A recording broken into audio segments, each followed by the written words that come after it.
Cool. The after show is here. Now it's recording.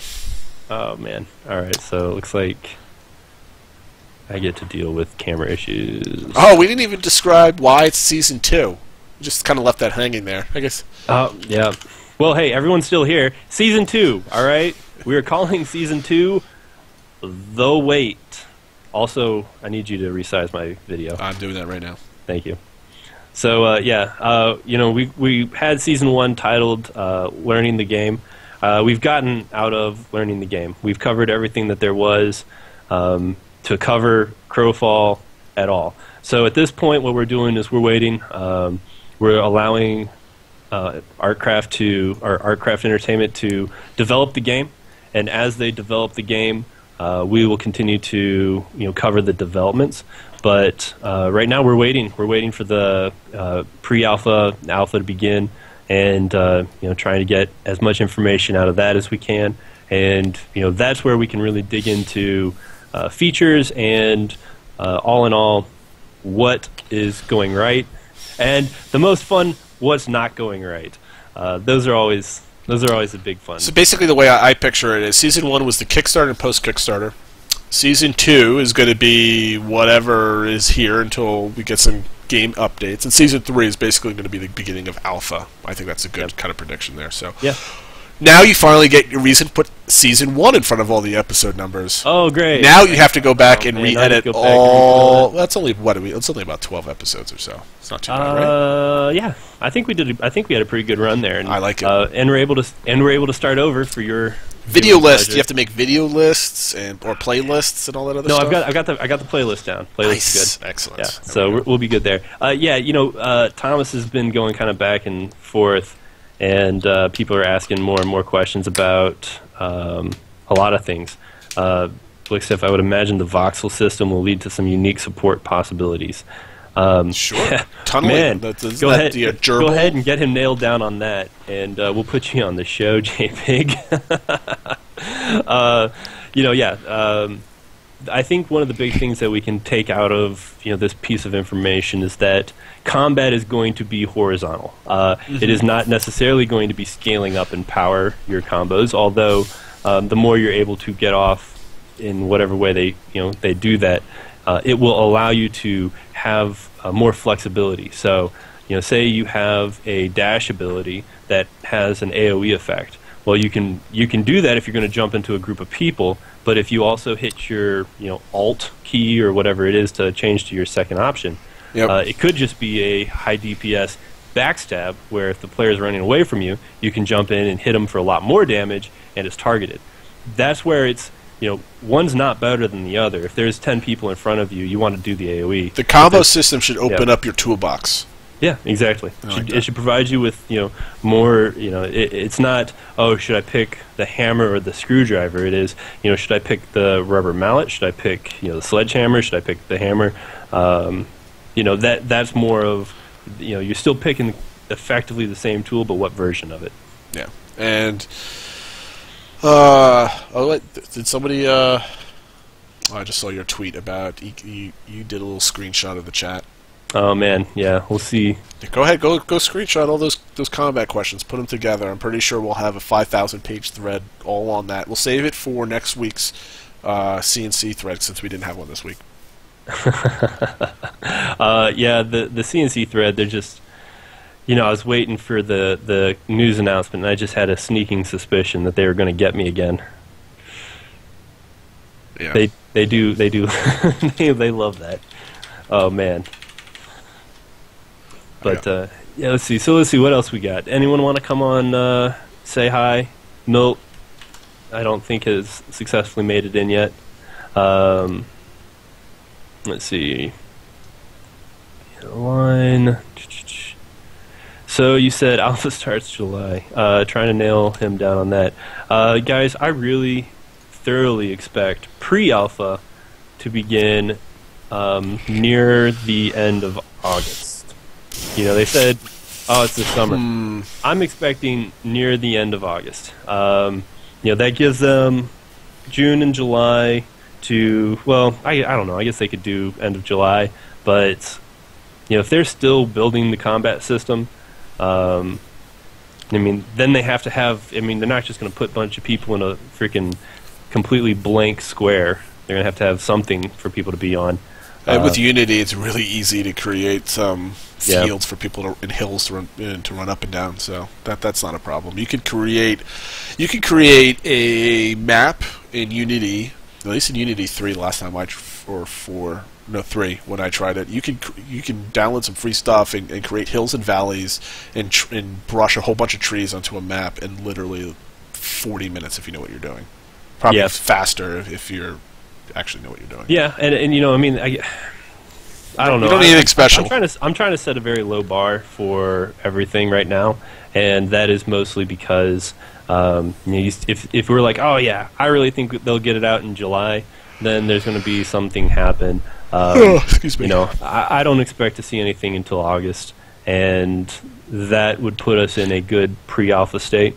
Yeah, it depends on what they want testers to see. I mean, if they probably have obviously they have internal playable stuff right now as they're going through damage calculations, but yeah, it's going to take a lot of time to get all those animations scripted and done. And you don't need the effects right away because those could be added as they're done. But the animations are going to be incredibly difficult, especially for 13 archetypes. I mean, they're not going to do it all for pre-alpha, obviously, but for a handful of them, it's. I think honestly, you know, this is one of the things that we talked about at one of the meetups. Is, you know, expect 1 archetype, maybe 2, pre-alpha. You know, they might do a melee and a range, and let people test out the combat system that way. You know, if we have one melee, 1 ranged archetype with just 1 variation of whatever their skills are, they might only have, you know, 10 skills each. Mm-hmm. And you have to pick between those 10. I mean, who knows? But pre-alpha is going to be a pre-alpha. This is not. Well, no, I mean, alpha. This isn't even a playable game. We're talking, you know, hey, we need you to log in and find what breaks. I expect there to be a square map with green stuff on it, and you can run around, like kind of like the Camelot Unchained video that we saw. Just kind of a bunch of generic stuff, and you can run around and you bash people, and you test latency, you test ping, and you test the engine. See what works. You know, does the engine? Okay, so Milt's able to hear us. Yeah. Okay. And he's currently muted, so let's get him unmuted. I unmuted him. All right, so Milt's now in. His mic is working. And his mic's working. Freedom! 3rd time's a charm. Welcome. Thank you, guys. All right. Okay, go ahead. You're live. What did you guys talk about before I was unmuted? We were just talking about the expectation for pre-alpha. Oh. Are they positive or negative as of now? I'd say they're pretty even keel. I think that we'll expect pre-alpha in August, though I have nothing to base that on other than just opinion. And they did mention summer, though, in some of their stuff, so that's the only reason why. They did said pre-alpha this summer, and so obviously that limits you to the May, June, July, August. But, yeah. You know, I don't know. I mean, what do you think, Milt? Do you think they can? You know, put everything together for a pre-alpha before August? Well, the thing with this is that well, they really need to like take as much time as they need for sure. They can't really like rush Crowfall, because if they do rush the game, there's going to be like plenty of flaws and whatnot. So I just like I just think, you know, let them take as much time as they need to get everything shaped up, make whatever information, get it out to us so we know what's going on, make it clear to us. So I'm sure I think we're going to see a lot of mistakes. If it was just, if no one ever mentioned pre-alpha or timetable for that or anything, and they said we'll be showing you pre-alpha when it's ready, and I would have guessed end of the year. I mean, yeah. I mean, especially considering they're completely rebuilding the combat system. You know, the Unity. But apparently, it's kind of working though. So yeah, well, Unity 5 they're starting from scratch on. There was another game. Dragon, I think you pointed this out, but they actually mid-development. No, don't even mention that game. That's not even a game. That's not a game. That's a high school project. Don't even. They scrapped everything they were doing, and they're like, "Oh, well, now we're going to go to Unity 5, and it's awesome, so hooray. And it's like, oh my god, you guys probably just spent 6 months designing everything for your own, engine, and then now you're switching to Unity 5. I don't think there's too much. I mean, obviously there's a lot of work and stuff like that, but I don't think it's as bad as starting from scratch.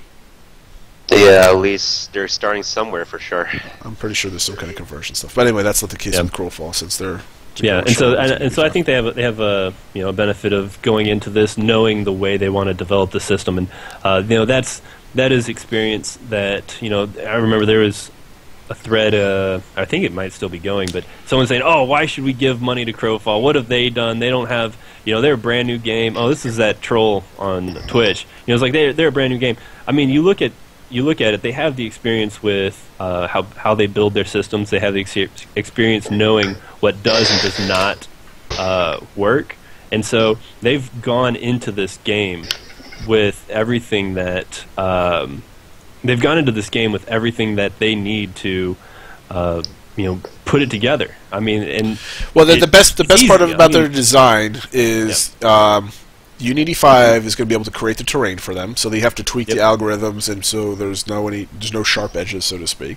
The only other content design that they have to do for Unity 5, and this is based of just a complete layman's interpretation of it, is they have to build the art assets that need to be placed, like the forts and the ruins and the POIs and that type of stuff. They have to build the art for that, so the game knows where to place it and that type of thing. So that's going to take some time. That's not too difficult in the scope of things, but it's still time and manpower to actually create those art assets. That's not easy. And then they have to polish up the game tools so the EK looks nice and pretty. But the most important part is going to be class balance, animations, and the combat fluidity, and all the network engine type of stuff in the behind the scenes. That's the important part. Well, and I've done this stuff before with past games, doing alpha, pre-alpha type testing, and in those, I mean, really all it is you log in and for 2 or 3 hours, you just go and do the same thing over and over and over again, and you see how it all plays out in group combat. And over the course of time, 2 weeks down the road, every 2 weeks maybe they'll add in just a little bit more, and then they'll add in just a little bit more, and then they'll add in just a little bit more.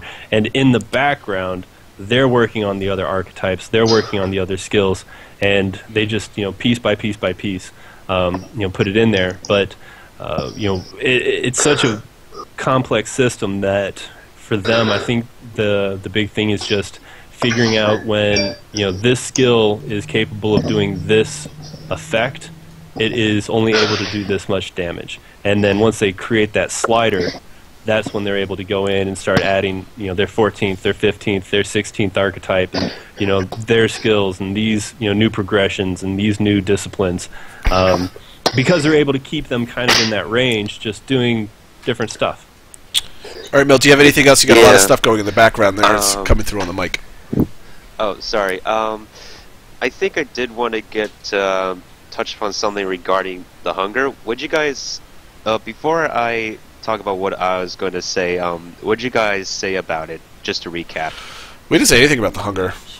I mean, we talked about the hunger, I think, like 5 episodes ago or something like that. Well, yeah, and what I said is I wanted to know, that's something that I think that we can get into a little bit. I made a mistake where I was talking about the hunger, and I thought this was something that you that you had to, save yourself or, in survival mode.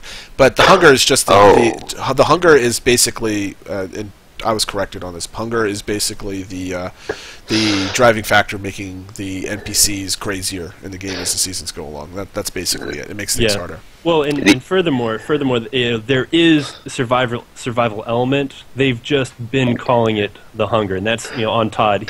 He just calls everything the hunger. It's like, hey, the hunger. You guys want to go grab some pizza? And he's actually talking to his art team. So there's a little bit of clarification there.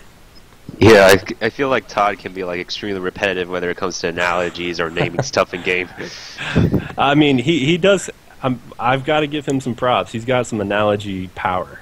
He and Thomas both seem pretty on top of their analogies. Milt, did you have anything else? Yeah, hold on.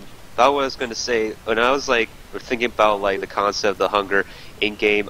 Did you guys touch upon how it can affect us players? Well, that's what I wanted to talk about, but I just got poo-pooed on Yeah. during my interview. They're like, no, it's just about the mobs. I'm like, yeah, okay. That's lame. Yeah, there's going to be effects, and There's going to be survival mode. That's all we know.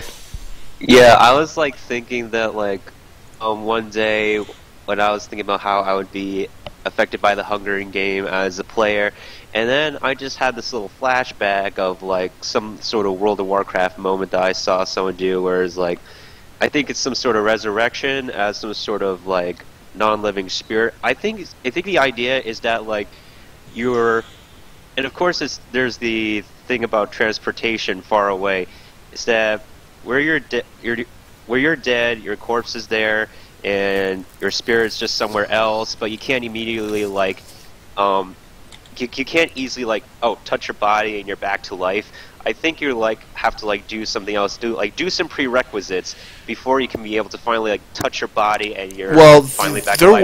There was some game, I can't remember, this is probably going back 8 years ago, where you had to do a whole crazy PvE sequence before you got rezzed, and it was so annoying the second time, fifth time you had to do it, that they got rid of it.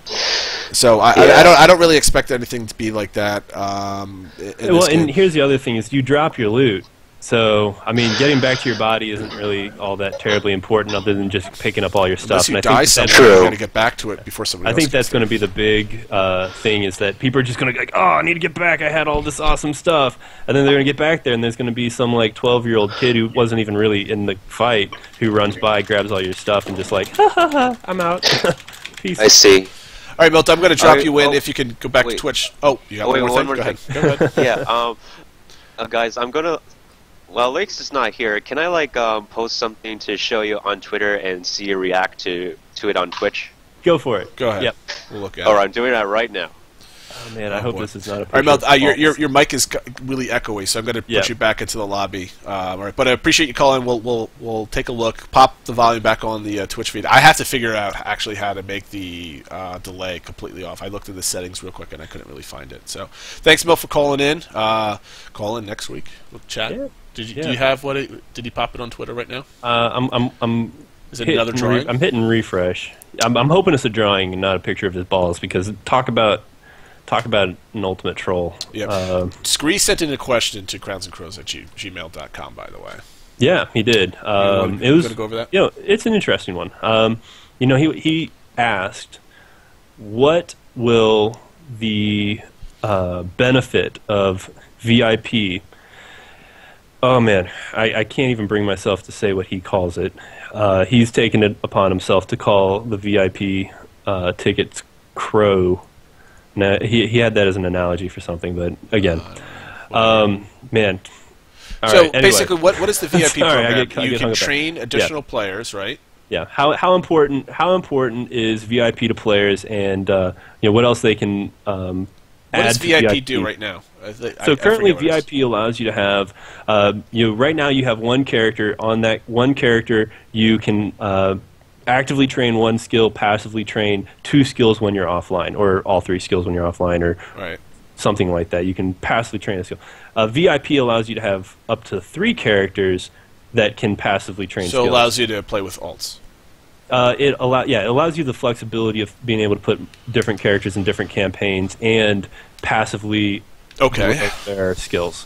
And so that's kind of the benefit for VIP right now. If you have, if you're a PvPer, but you also want to have a little crafter bot, hey, you can have him doing his own thing, and he'll be passively leveling even while you're logged into your primary account. Is that worth VIP status? I don't know. I'm not a big alt guy, so to me, it's I'm really not either. I'm a PvPer, and I don't particularly enjoy crafting or gathering. But then again, I love re-rolling in these stupid games because I'm never satisfied with what I picked the first time through. So maybe you could put your little archer in the back burner while you're working on your melee guy, or whatever it is. You can just have him sitting back there, just cooking in the oven. That might be worth $15. And it's flexibility. Say you're a member. Say it's like me. I'm a member of LOTD, and LOTD's like, all right, we're going to be in these, this campaign and this campaign, and I want to be in both campaigns. But so we go into both campaigns. But if I don't have VIP, only one of my characters is really progressing at a time, and the other one's falling behind, and I'm not as useful in that other campaign. That's where it's going to be a benefit. Or I say, you know what? I want to have a guy out in the dregs doing my own thing, so that I can just log in at 2 a.m. and go out and kill bodies. That's the other opportunity where I can have him kind of doing his own little passive progression as well. So that there's definitely benefit. It's just like having extra characters. Yeah, there's benefit to it, and no, it's not a requirement. But that didn't work. So there's the picture. Oh, okay.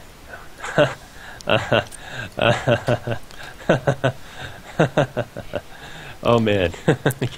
The only thing that would do it better if it was salty butter. Oh gosh. Oh, and man, I believe that's sorry. his face too. If you look closely, I just noticed that.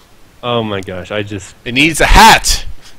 Oh my god! Or we make him wear some I can't wait Indian feathers. I can't wait till he logs in. This is going to be fantastic. Where is he? At Lakes, because Milt didn't even tag him in this, so we're gonna broadcast that. We'll let everyone see it. Just retweet it. So let's see. His other thing he's talking about: does there need to be any more value added to the VIP to make it more useful?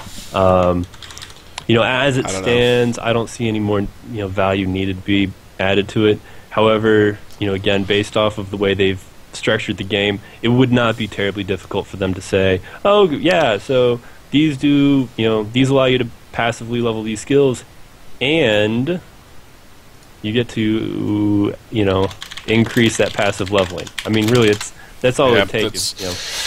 What else can you add? I don't think you should be able to use it to get through the. How about getting through a queue faster if there's a queue? It does.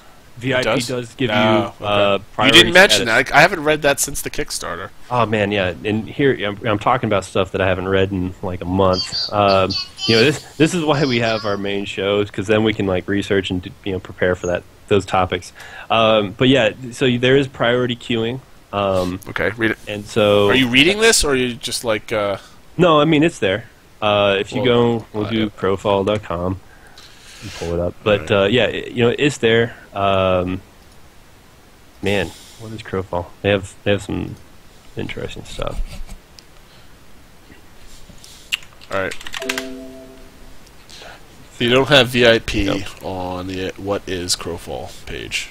There should be something about how to pricing, maybe. Yeah. So, what do I get for buying the game? What do I get for being a VIP member? Behind the scenes access. VIP members, passive training for all 3 character slots, not just one. Priority access to all game servers. And then discount on any purchases in the shop. It'd probably be like 10% discount. Well, the discount's there, I guess, if you're buying a whole bunch of parcels or doing that type of deal. Yeah. That might work. I don't know. So, that's... I think that there's enough value there. I don't think that we're going to have to get into... I wouldn't mind spending $15 just to support the game while I'm playing it. That's fine with me. I mean, well, then again, I don't know, what is the Sapphire level? How many years of access do I have on the Sapphire? Like 100 months or something? 6 years. So we've paid them. Yeah, 5 years of VIP veteran membership. Oh wait, 5 years VIP membership, 6 total. So I guess there's another year there somewhere. Yep. Yeah. So that's sure. I think that was the early bird. You get 6, and then everyone else gets 5, maybe. Yep. I guess. Yeah. I guess I'm going to be VIP for as long as I play this game. Yep. I'm going to be 40-something years old by the time that runs out. Here's a question. If you can trade VIP, are we just going to log in with like 800 things in VIP inventory? Tokens? Maybe you have to pull them out of the store or something like that. There's going to be like a little store thing where you have that much credit or something. Maybe you only have access to 1 year at a time. No, they'll give it all to you. If it's a tradable thing, they have to give it to you. Yeah, maybe how in cash shops you can have something and you got to claim it to actually put it in your inventory. Maybe you have to claim something like that. Think about how many people could just offload all of that for in-game stuff instead of Yeah, but what in-game stuff are you going to actually get for it? I mean, well, what do you care about? People say, somebody wants to build the most badass Eternal Kingdom. Yeah, so sure. It's going to take time to get all those resources anyway, so it's going to take a while to get that. Unless you start trading off 6 years of VIP access. It's like, 6 years is really not that much. It's just 72 pieces, 72 items. Yeah, each worth $15 a piece. Yeah. You equate that to what you can typically buy in a cash shop. I mean, that's some significant change. Maybe, unless you're Star Citizen and it's half a spaceship. Yeah. It's like buy this new console for your spaceship. Only $25.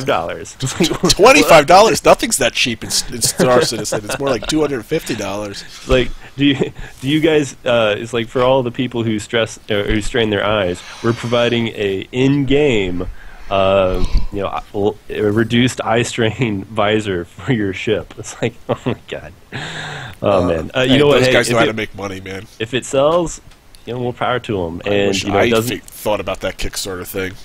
Yeah, a long time ago. Yeah, so Scree, he wants to in-game see your head on a stick. My head on a stick. I think he loves you. No, I think I might be the first bounty in Crowfall. I think that's what just happened. Does Screeling really want to go into the dregs though? Isn't he more of like a outer realm type of player? Oh no, Scree's the one who announced that he's a spy. A spy? Yeah. A spy that isn't a spy that really is a spy. I feel there's been a few people point that out on the forums. So I'm assuming there's going to be a name change once he gets in game. Yeah. So, in quotes. Let's see what else we got in here. Zom is apparently, gosh, he's just all over MMOs as a whole. So yeah, based off the cash shop, have fun with it, guys. Don't break the game. If you do, then you're throwing away a lot of hard work. You can look at ArcAge, and it seems every update they do, they break something, and it kills off another 5% of their population every time they do it.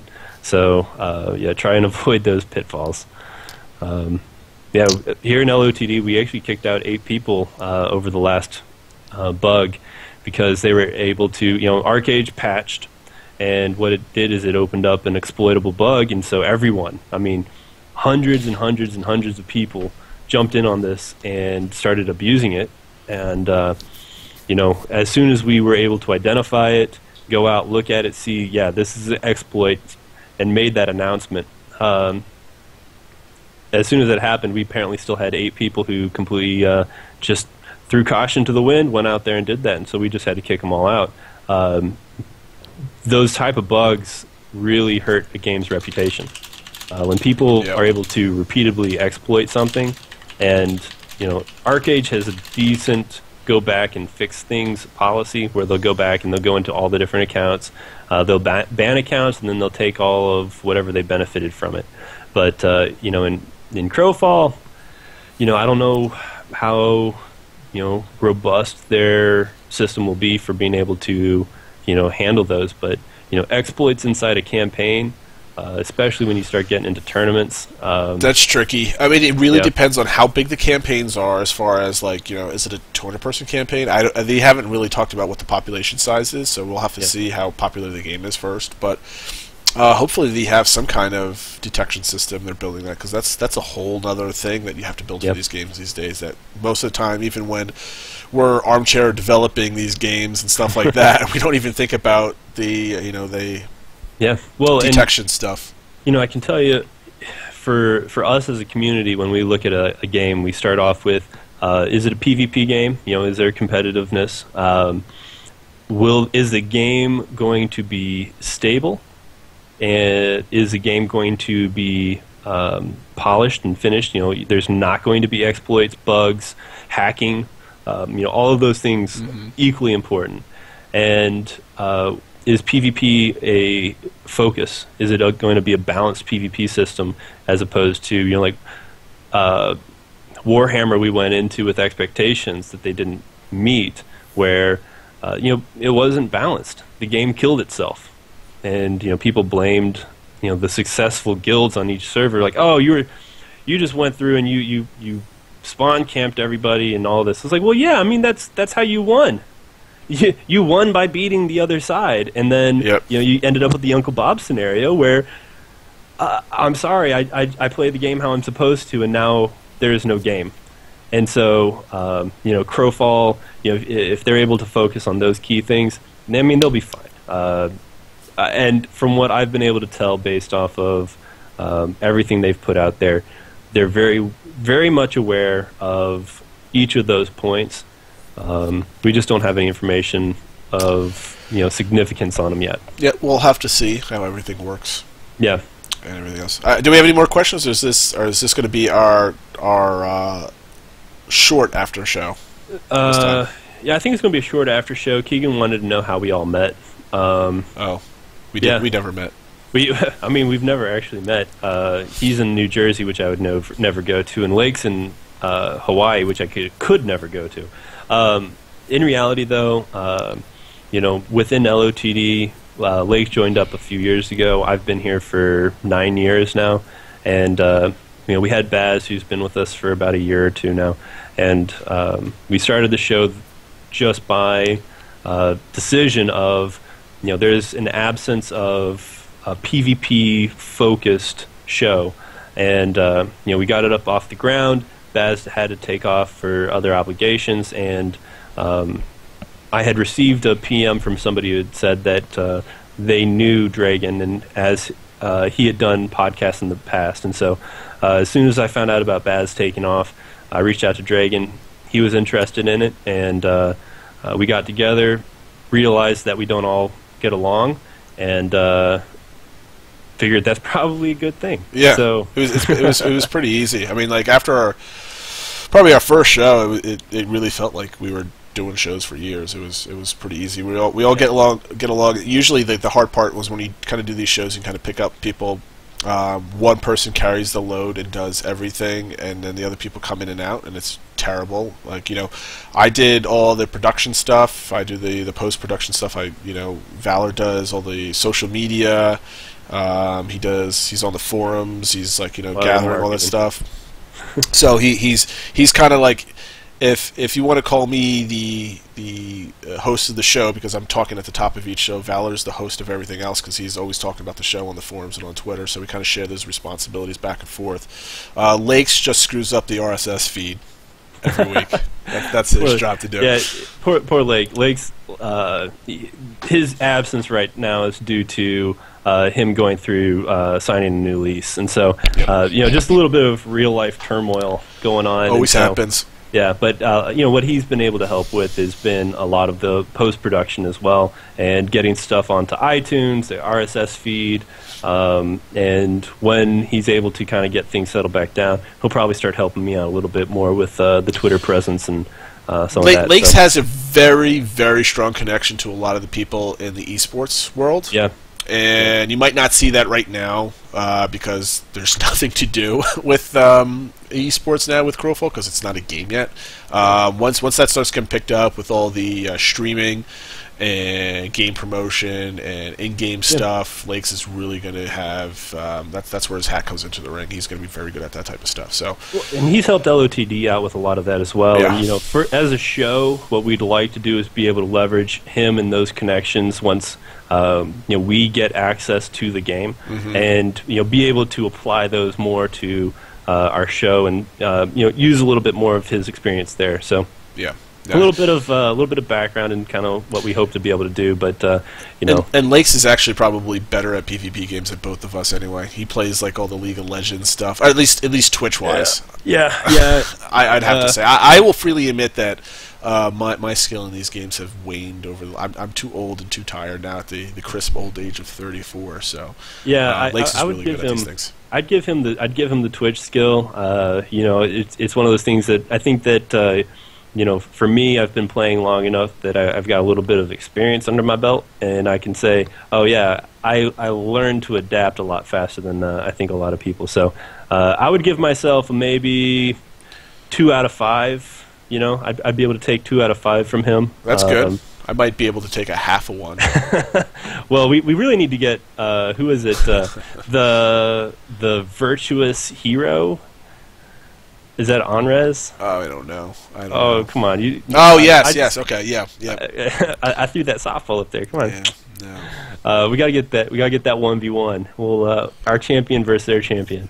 I mean, I'm not terrible at video games. I'm not like a keyboard turner or anything. I mean, I do well, but I'm probably above average at these games. Whereas Lakes is like, he's good enough to play competitively in some of these things. So that's basically the differentiation between all these things. I really enjoy these games for the theory crafting.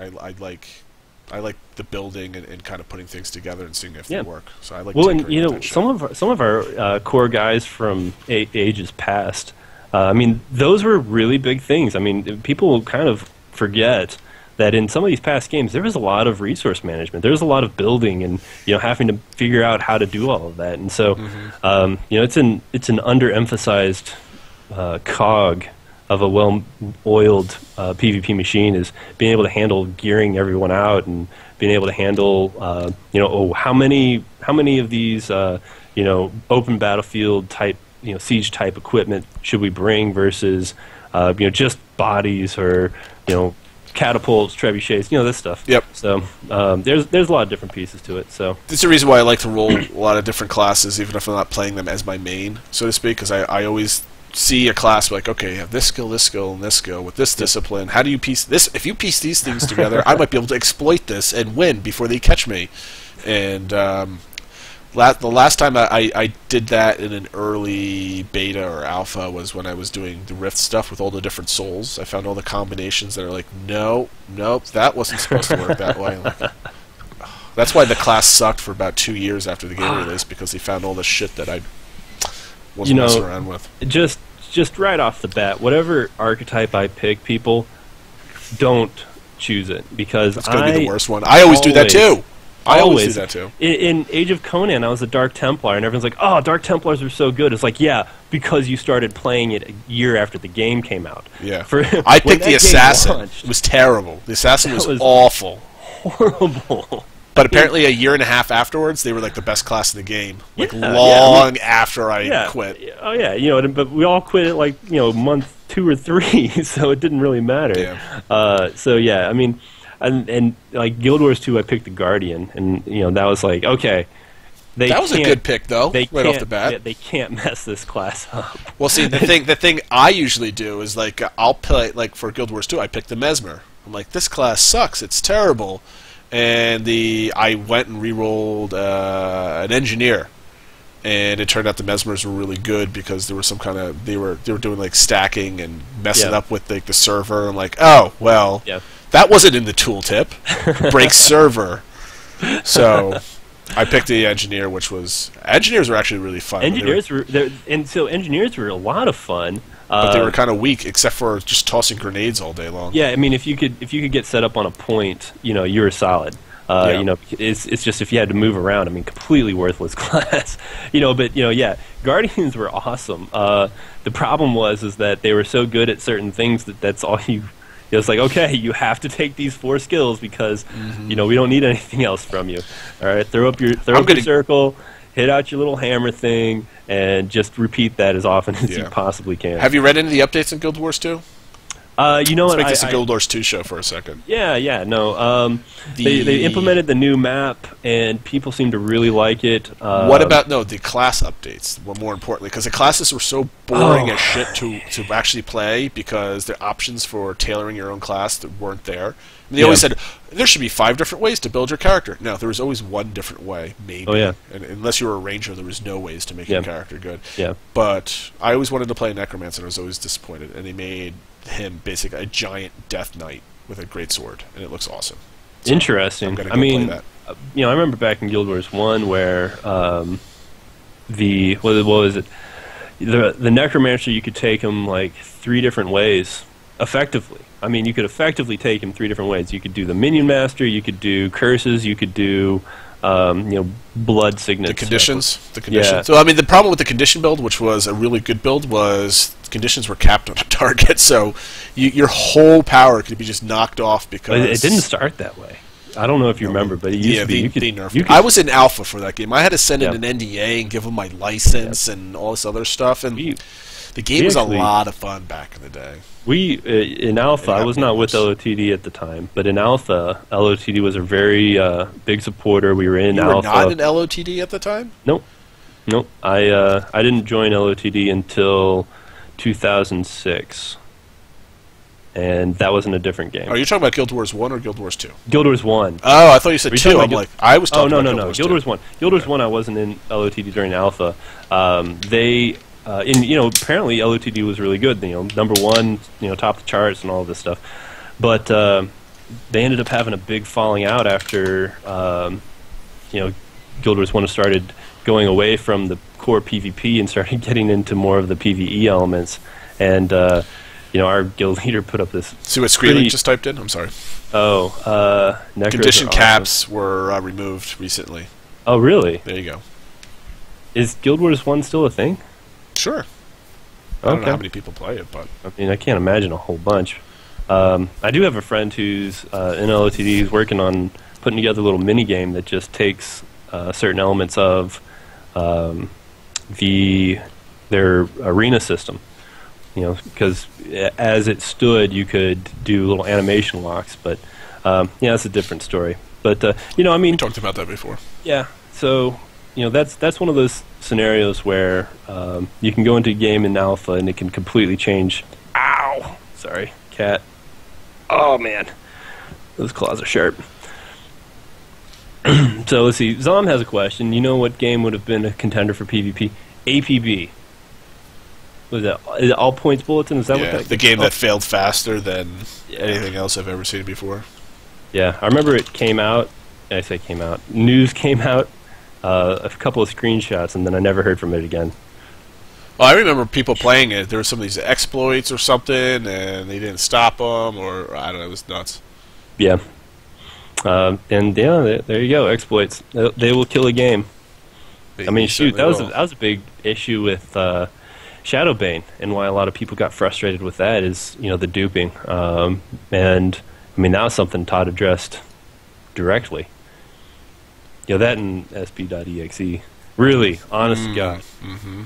If they don't have a cf.exe error that then progress, and only the first time you open the game, how usually they'll do their cutscenes and all this. No. Just you click, you download the patcher, you patch everything, you put in all your login information, the play button comes up, you click play. The first thing that it does should close everything, bring up a cf.exe error with an OK button. You're just ruining their April Fool's jokes. You click the OK button, and then it launches the game, and that's the only time you ever see it. If they do that, or in some way, shape, or form, you complete your first campaign.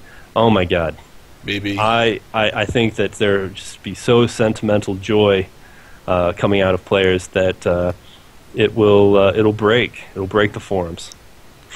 So pretty sure. Hopefully I didn't just ruin their big surprise. Oh, I don't think so. Buried deep in the after show of the first episode of season 2. There you go. All right, so let's see. It looks like people are kind of just talking among themselves, and I think this is time to end because we've been talking about Guild Wars 2 for like 10 minutes now. Yeah, and the stream is going on for 2 hours 10 minutes total. Well, as always, it's always a joy. Yes, between the two of us, we always have the longest shows, and then Lakes gets here. It's like, oh, it's only a half hour. Let's end this. No, just kidding. Just kidding. Okay, so this will be up on YouTube probably tonight, and we'll get it going. So again, check us out next week, 8:30 Tuesday nights, and leave comments and all the other stuff. And good night, guys. Shutting down. Take care, guys.